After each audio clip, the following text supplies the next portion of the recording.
So welcome to each and every one of you. So today's webinar will dive into how micro-credential and digital credentials are transforming vocational education. And while these credentials have the potential to significantly, I believe, drive lifelong learning and address skills gap, their role and impact often we're still learning and can be misunderstood by learners, employers, and us all in institution. So without further delay, I want to hand you over to Stuart, who will introduce himself and guide us through the day. Great, thank you very much, George. And yeah, thank you for everything that you've been doing so far. It's been great. Thank you everybody for coming today. I really appreciate all of your time. So I'm here, as George said, to talk about micro-credentials and the potential, so go through some of the research that we've been doing so far. But before I start sharing the findings that I've been kind of discovering in this journey, I wanted to talk a bit about why they matter to me and what is it that micro-credentials have been doing and what is it that we can get from it and why I'm invested in this, why I'm kind of been pushing this. So I live in Tauranga. So for those of you who aren't in New Zealand, it's about a third of the way down the North Island, usually sunny, but not so much today. And like most areas of New Zealand, we've got a farmer's department store here. And I go in every few months or so, and you get to know the staff, you get to know the people who've been there for a while, you get to have a chat to them. And there was one man that I kind of got to know. He's, we'll call him Malachi, married man, early 20s. And he hadn't been to university, hadn't done an apprenticeship, was really switched on, really knew what he was doing, great at his job. But as we kind of started talking, he was telling me that retail wasn't really what he wanted to do with his life, but he didn't know what he could do to change it. He had a young family to support, so he didn't want to, and he couldn't really afford to take time off work to go to university or to Polytech or kind of do other courses. So he felt stuck. He didn't really know what it was that he could do. So as I kind of got to know him, kind of chatted, I mentioned to him probably early 2022 that there are these things called micro-credentials, and had he heard about them? So he hadn't heard about them. So I kind of mentioned micro-credentials, short courses. A lot of them you can do online, and a lot of them are funded as well. So got him to take a look. About 3 or 4 months later, I came back in, and as soon as he saw me in the store, he kind of walked up to me and he said, "I've found a micro-credential, and I've started doing it, and I've done my first assessment and I passed it." And the joy and the confidence that you could kind of see in his face, it was amazing, because he really was so much more confident, and he really felt so proud that he'd been able to do this. He didn't think he'd be able to do it. He hadn't had the confidence to do it, but he did it, and he felt amazing about it. And he was talking to me about, oh, he wants to do more micro-credentials. He was originally looking at the jobs. He wanted to use this to keep going. So it was just amazing to kind of see what just one micro-credential, what even half of a micro-credential could do for him, to do for his confidence. 3 or 4 months later, I came back in, and he'd finished his micro-credential, and he was already starting to look at other jobs in kind of data analytics. He was really kind of pushing for it. He was telling me that there were other micro-credentials out there that he was looking at, and he was just really confident and really focused and really excited about the future and what he could do. 3 or 4 months later, I went back in, and he wasn't there. So I asked, where's he gone? Was he just got a day off? And they told me that he'd left a month ago and that he'd found another job in data, and he'd found what he wanted to do. And for me, that was what really kind of, it showed me what micro-credentials have the potential to be able to do. And this is what it's all about. Micro-credentials do have the chance to change people's lives. One short course has a potential to give people huge amounts of confidence and show them that they can do anything that they want to do, and that there's these opportunities out there. But it kind of comes down to they need to know what it is. They need to kind of help be found to kind of show this is what a micro-credential is, this is what you can do about it.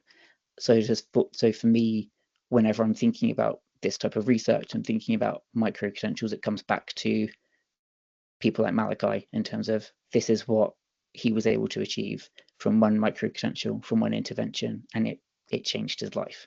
So for me, that's where micro-credentials are for me, and that's kind of how I'm looking at this research in terms of how can we find more people like Malachi to give them the support and to showcase the potential that micro-credentials have or should have.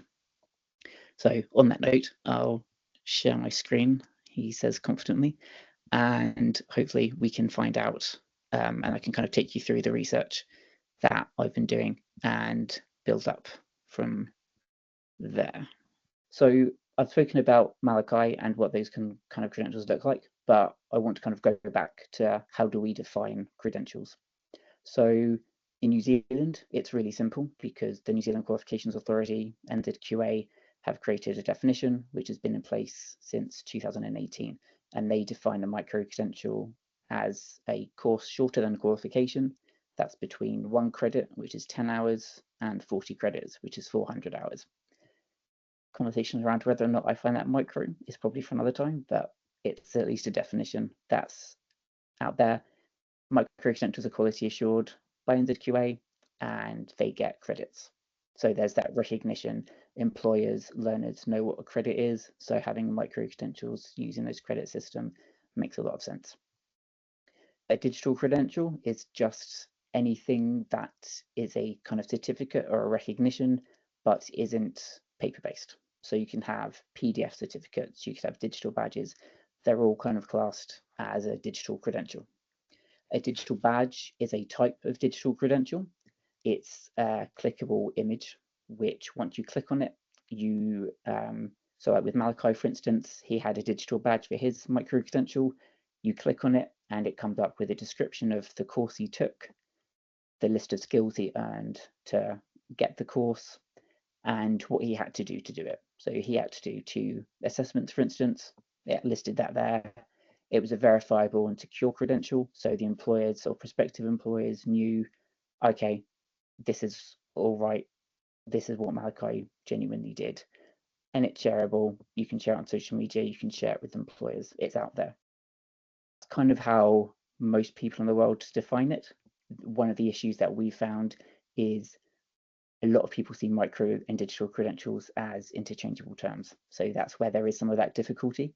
But in New Zealand, because we have the NZQA definition, it makes it a bit easier to have that differentiation. When I talk about potential for micro-credentials and where it can go to, I've spoken a bit already about kind of workers and learners from Malachi's perspective and how it can change people's lives. There is that training available. You can use it to upskill and reskill. If you look at, say, industries like mining in Australia, for instance, where those jobs aren't going to be around in probably 10 or 20 years' time, there's huge potential to take what they do and get micro-credentials to recognize those skill sets and give them fill in the gaps for them so that they can take the skill sets they have, and once those mines close, they can move into other career paths utilizing those skill sets instead of leaving and having nothing to fall back on. So that's something that employers and government have a huge potential and opportunity to really help support any worker and any learner out there. For employers, they don't just have to create micro-credentials on a framework or with credits. There are examples out there where employers have been creating their own micro-credential frameworks with industry or by themselves to help upskill and reskill employees to keep them, because there is a skill shortage out there. So why wouldn't you try and upskill and reskill your own workforce? With society and education, with society, just from looking at Malachi's example of how much change that had to his own confidence and how that made a difference not only to himself but to his whānau, it's amazing to kind of see what can happen when people are given the opportunities and the skill and the chances to get this type of learning, which is learning which works for them. The research that we've been doing so far in this space has been focused on an international literature review. So looking at how the UK, Australia, Canada, Ireland, Singapore, and private sectors have been using micro-credentials themselves and trying to find out what is it that they're doing and how can we take the best things that they're doing and make sure that that can be incorporated to increase the potential of micro-credentials within New Zealand. So these are just a few of the areas that I've kind of spotted from the literature review. If you go onto the NZQA website, they have a searchable catalogue of the 488, I think, micro-credentials that currently exist on the NZQA framework. The problem with that catalogue is you can search it by keyword, or there's just a long list of all the micro-credentials. But when you search particular terms in that keyword, they don't necessarily do what they're meant to do, so it's a bit clunky. If you compare that to, say, Australia or Nova Scotia in Canada, they've created these new catalogues which have taken what NZQA have done and just added bits to it. So you don't just have to search by keyword. So if it was Malachi doing it, he can look at it by keyword. He can look at it by the level of the education and the micro-credential. He can look at it by whether it's funded or not funded. He can look at it by the number of credits. There's lots of different things out there, lots of different searchable areas that can be utilized to make it as useful as possible for the learner and make it as quickly as possible to find what you need to find and go from there. When it comes to definitions, I've said that New Zealand have had a really strong kind of amplification of what a micro-credential is because NZQA created their own definition early on. And universities in New Zealand are starting to create their own micro-credentials, but they are, for the main, following the NZQA definition. So there is, in New Zealand at least, some consistency of approach. That's not true in most other countries. Most other countries don't have a national framework utilizing micro-credentials. They are very much disparate. So Canada, for instance, they do not have any education responsibility at the federal level. It's all delegated to individual states. So you've got a number of states out there in Canada where every state has to do it their own way. And even within the state, I've seen examples of even the same college having different definitions depending on the department. So to ensure the potential of micro-credentials, people need to understand what they mean.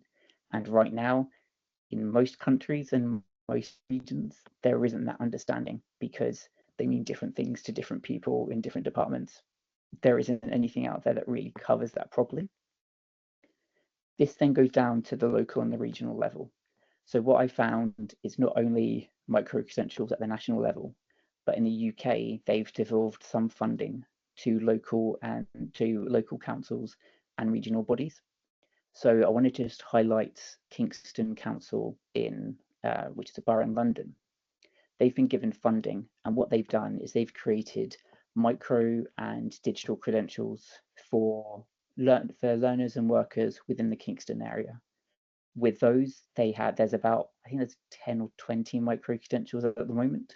Each one comes with a digital badge, and they are focused on core skills, on data and digital, and areas which Kingston needs people to hire. So they've focused it on that, and they've made it so that any other council in England, or to be honest, anywhere in the world, can take what Kingston have done and replicate it and adapt it for their own council and region area. So it's a fantastic way to devolve that type of responsibility and focus on what is it that a particular region or locale actually needs.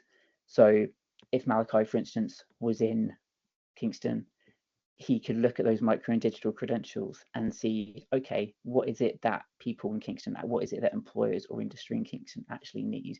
If I take these, they're assured by Kingston Council. It means that I have a lot more opportunity and possibility to get hired because of this, which I think is just a fantastic idea. The other area is private sector. So we have the national frameworks, we have the national understandings of micro credentials.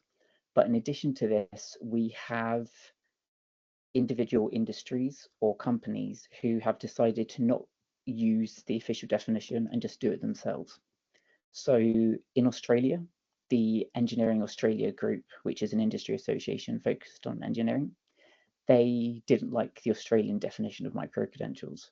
So in Australia, a micro-credential is at least 1 hour of learning, and an assessment is needed to ensure skill sets have been covered appropriately.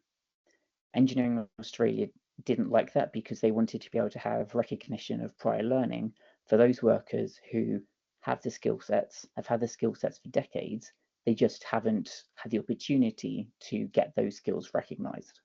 So what they did is they created 3 streams of micro and digital credentials.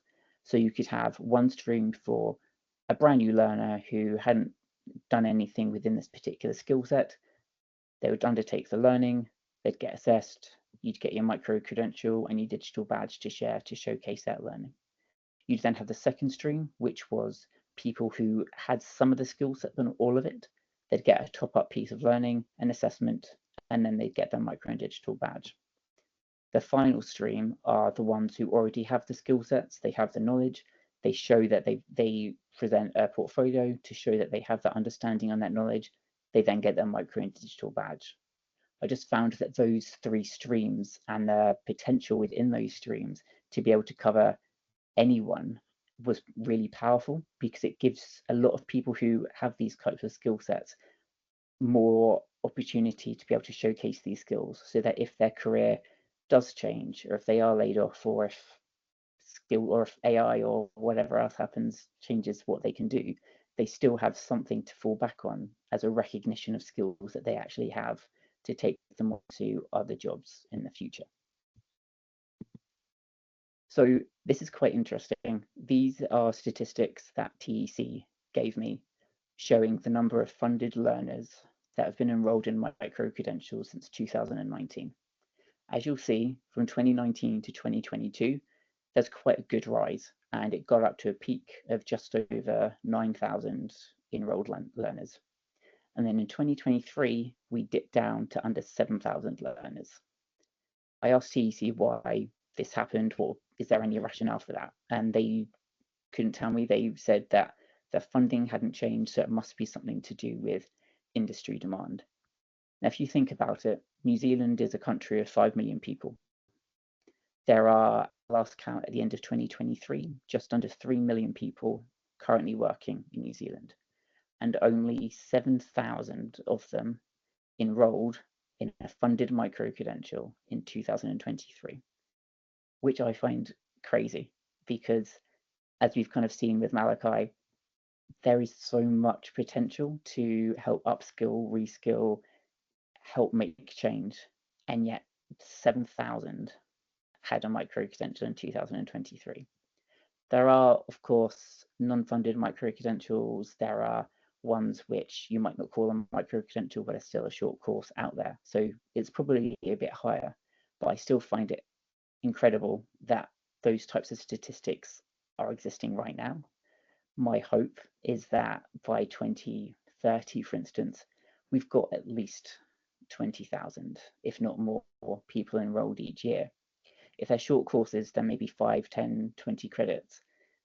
Why wouldn't people do it if they knew about it? And I think the knowing what a micro-credential is and that understanding is difficult to necessarily see, because I think there has been misunderstandings around it and the promotion of those micro-credentials. That brings me to New Zealand and what we've been finding in New Zealand. So since we did the literature review, we're now working on the New Zealand side of things. So the intention is looking at what is currently happening in New Zealand and comparing that to what could be happening in New Zealand. What could we be doing differently to make micro-credentials better, to better recognize and better showcase the potential of micro-credentials, and have more people like Malachi get the opportunity to literally change their lives with micro-credentials. So one of these areas that we're looking at is skill standards. So for those of you who don't know, a skill standard is a new version of a unit standard. It's usually a bit bigger than a unit standard, and it covers a bit more of the information around it. what we've seen, there have been some examples where a micro-credential has been offered to NZQA, and they've said that a skill standard kind of covers that same type of content. So instead of having it slightly different content, you'd replace it and just have one skill standard within a micro-credential. So where I'm coming at is, if I'm Malachi and I'm being given a micro-credential, which is the same content as a skill standard, and it's all inside, what is the difference between a skill standard and a micro-credential? I don't know. There are definitely micro-credentials out there which feature more than one skill standard, and that makes sense because you're covering multiple elements within the overarching frame of a micro-credential with sometimes additional learning. I just don't get the one skill standard within a micro-credential. So I'm trying to see where it is necessarily that you have, I suppose, what's the difference? I've been told from someone at NZQA that you kind of have skill standards, then micro-credentials, and then qualifications, and having those stacking together. And that element of stacking is definitely coming in, which is brilliant, that you can kind of stack micro-credentials and thereby potentially skill standards together to create a new qualification so that you can do your learning as you have the opportunity to do it over time to create a qualification. The rules around stacking, I'm not entirely sure how that's working so far, because there are definitely difficulties in place when it comes to, are there rules around how long you can take before you have to stack things together? So taking an example from the International Literature Review, what I found amazing was in Singapore, they have micro-credentials and funding around it. And one of the universities in Singapore have created micro-credentials. And what they've said is that for learners who take micro-credentials, if you complete all of your micro-credentials within a 5-year period, you can stack them together and you get a degree. So they've given that 5-year block of time to allow learners to go to get their degree via stacking of micro-credentials in the time in whatever kind of capacity they want to do. So you kind of have more of an opportunity to get that larger course. You understand the timing around it, and you can build up to that and make that work. I think that's brilliant, and I think that stacking towards degrees is something that is happening in Singapore, it's happening in Australia. It's not happening in New Zealand yet, but I'm excited to see how the vocational qualifications can stack together, because originally, when micro-credentials originally came out, the idea was that micro-credentials covered content that wasn't in a qualification to show there was a difference. That's now changed because the systems of education are changing, so it kind of doesn't make sense to completely exclude the content that is within a qualification into a micro-credential. So it's giving a lot more opportunities for learners to achieve micro-credentials, qualifications, and kind of showcase really what they're able to do. One of the most important things is the understanding. When I spoke to Malachi, he had no idea what a micro-credential is. When you talk to most people out on the street, they've got no idea what a micro-credential is. And for me, that's where micro-credentials have existed since 2018 in New Zealand, and we're still getting only 7,000 funded enrolled micro-credentials in 2023. So there's something there in terms of the promotion, the lack thereof, the ability to maybe fund more micro-credentials, or which micro-credentials exist. Something is there which is preventing more people getting micro-credentials, and that's not great. So for me, the biggest thing that everyone on this call can take is start talking to people about micro-credentials, sharing what a micro-credential is and means. If you're in a training provider, hopefully create more micro-credentials. If you are in a different kind of funding or policy kind of place, see what can happen to kind of increase that promotion of a micro-credential, because the more people who know about them, the more people who see the potential and the opportunity of a micro-credential to see what they can really do and the value that they have, the better it's going to be for everybody. On that note, what we are doing right now is a systems change analysis of micro-credentials. So we're looking at looking at the policies, we're looking at the practices, the relationships, the resource flows. We're looking at everything within the New Zealand system, and then say, okay, this is how it is right now. How could it be?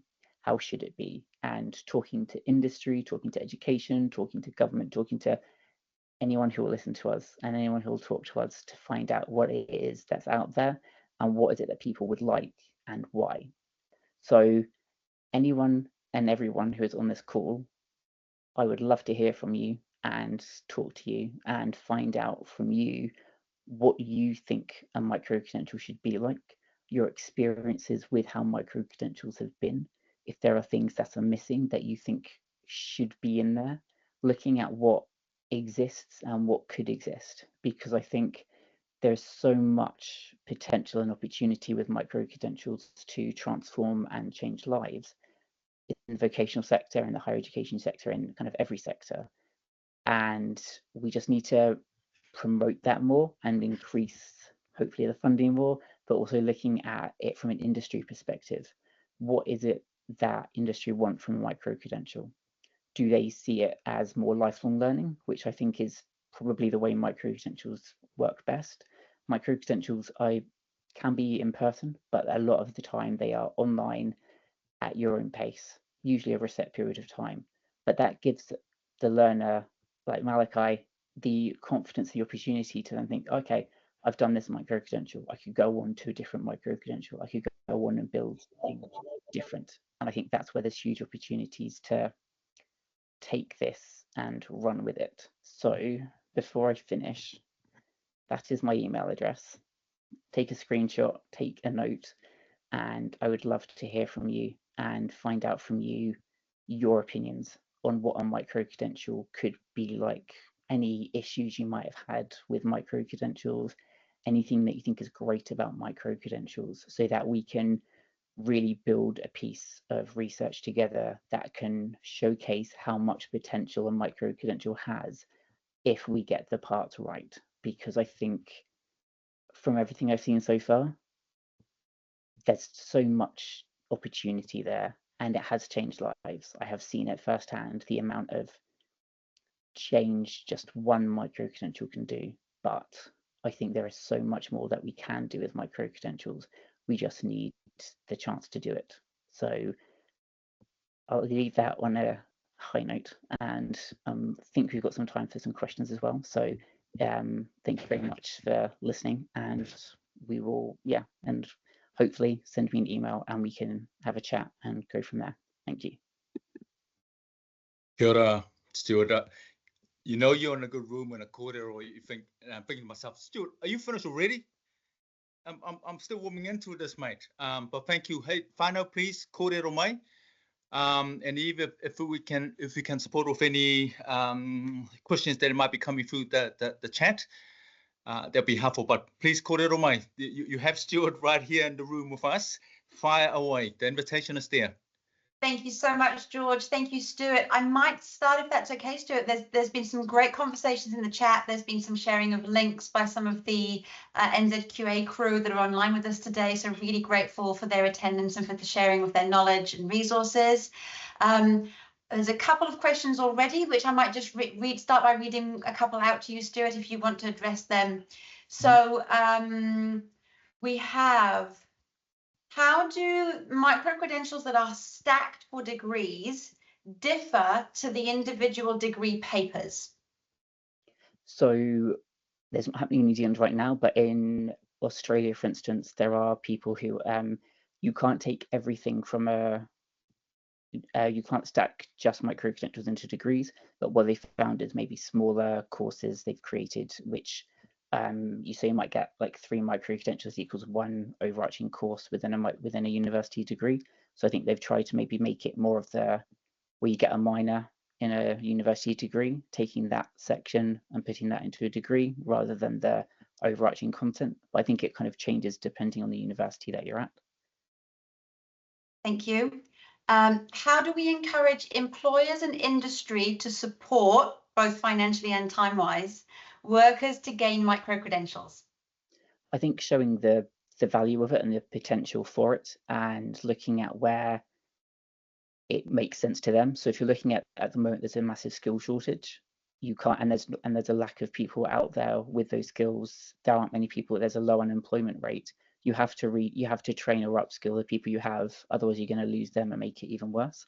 So there's some great examples out there of industries like Engineering Australia creating their own micro-credentials to showcase this. That I forgot to mention, but there's a company called Musa who are based in South America, and they've created short courses which are 10 to 15 minutes in duration and are done via WhatsApp text.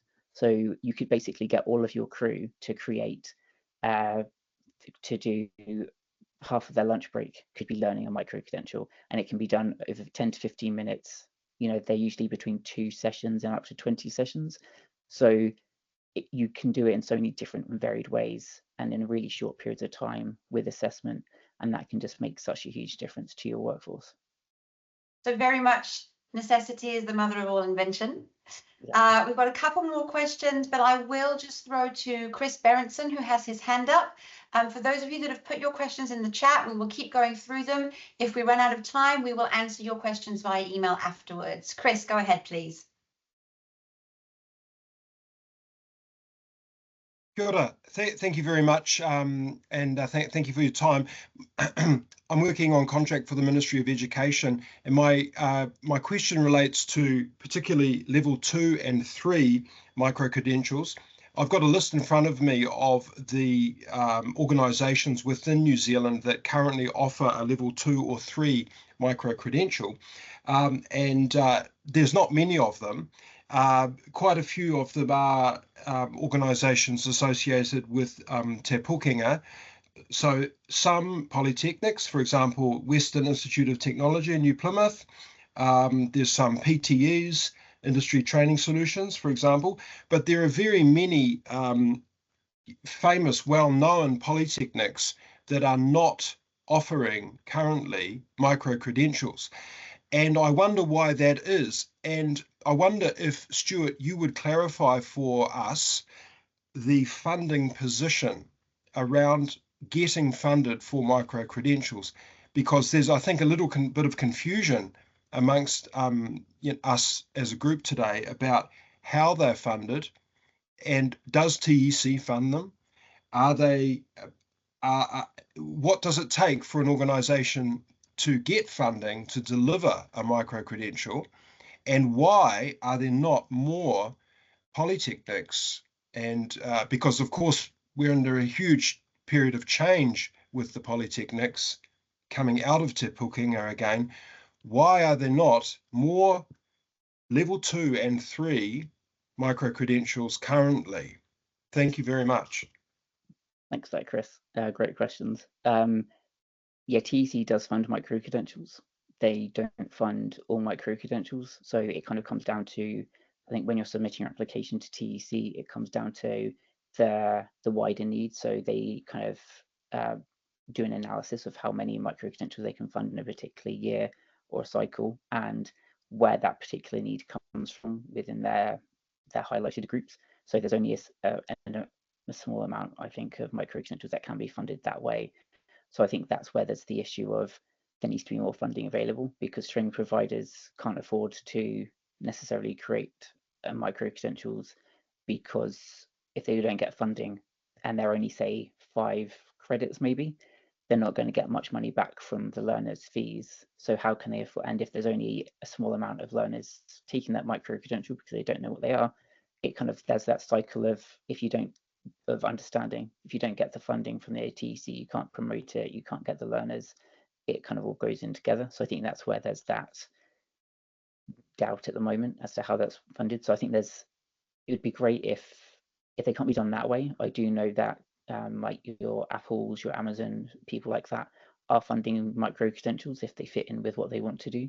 So potentially with those level 2s and level 3s, if there are training providers that think they have a micro-credential which would be really good, and they can tie it into a particular industry association or particular group, they could contact that company and try and gain funding that way for at least a year or two to help promote and work it through that way. But yeah, there is definitely an issue with funding and getting the money to be able to develop these.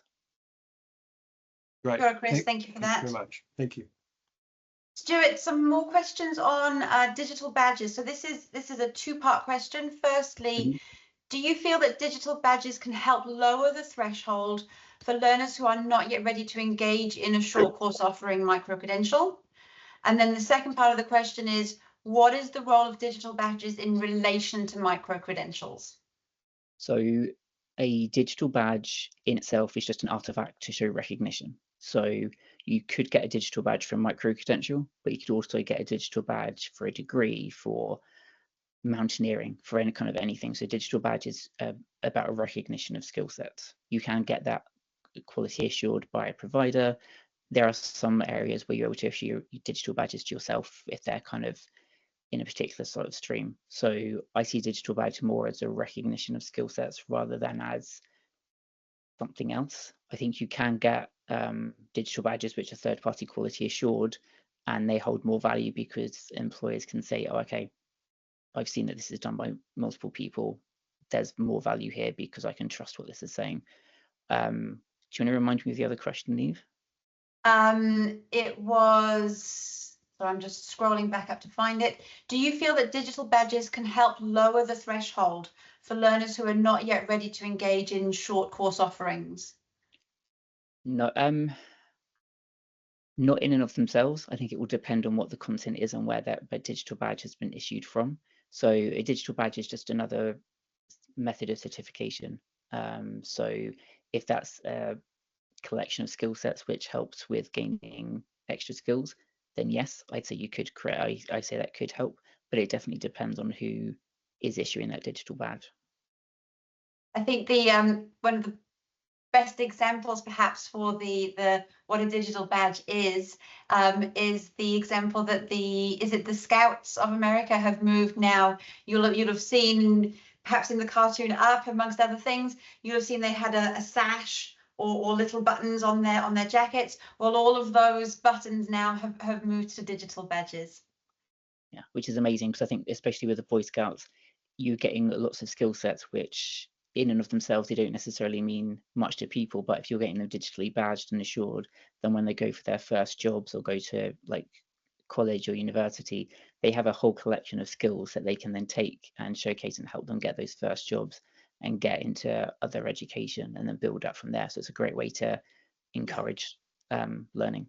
It's answering that portability and transferability question. Yeah. Wendy Palmer, you have your hand up. Would you like to take the mic?